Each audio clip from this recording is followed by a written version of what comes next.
இப்போ பாமகவில் நடக்கக்கூடிய பிரச்சனைகள் உங்களுக்கு தெரியும், அதை எப்படி பார்க்குறீங்க?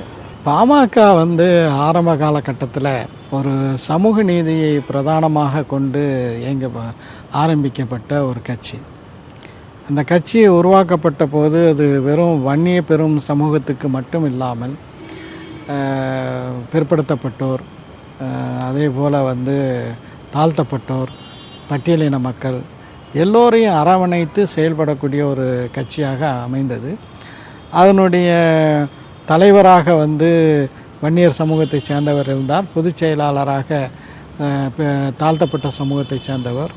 அதே போல் பொருளாளராக முஸ்லீம்ங்கிற அடிப்படையில் தான் தலைவராக தீரனும், பொதுச் செயலாளராக என்னுடைய நண்பர் தலித் எலிமலையும், அதே போல் பொருளாளராக குணங்குடி அனிஃபாவும் இருந்தார்கள்.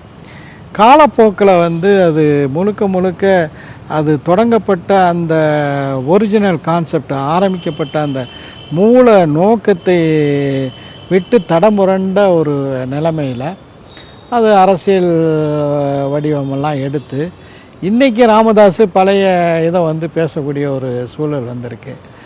இது ஒரு குடும்பத்தில் நடக்கக்கூடிய ஒரு மோசமான ஒரு சண்டையாக இதை பார்க்குறோம்.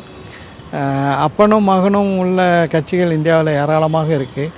இந்த அளவுக்கு யாரும் அடிச்சுக்கிட்ட மாதிரி வரலாறு இருக்கிற மாதிரி தெரியல.